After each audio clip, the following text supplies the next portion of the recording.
बरसेला पानी लागे सुहावन सवनमा हो रिमी झिमी बरसेला पानी लागे सुहावन सवनमा हो अरे चली चली चली बलमजी बाबा के भावनवा हो अरे चली चली चली बलमजी बाबा के भावनवा हो बाबा के भावनवा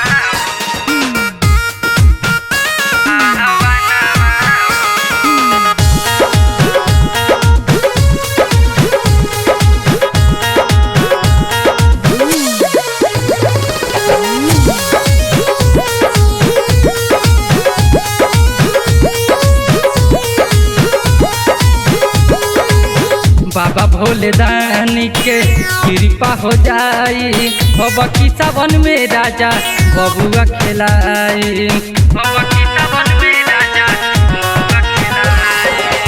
बाबा भोले दानी के कृपा हो जाई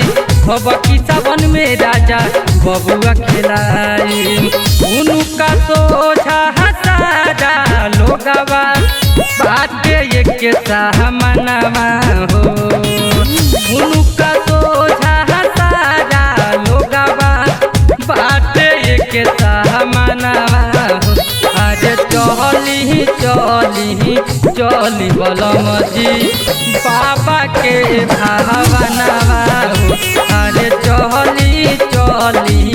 चली बलमजी बाबा के भावनवा हो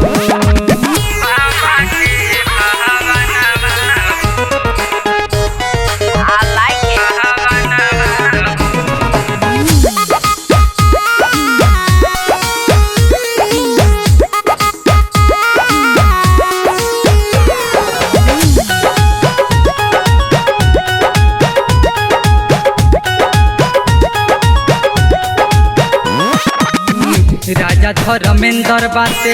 मानली हमार दी देवादाई बीरी बोले बड़ुए नदान दी राजा पजकात बाते मानली हमार दी देव घर जाए के बड़ुए विचार दी मुखिया संतोष तिवारी चल पुनिल जी के संगवा हो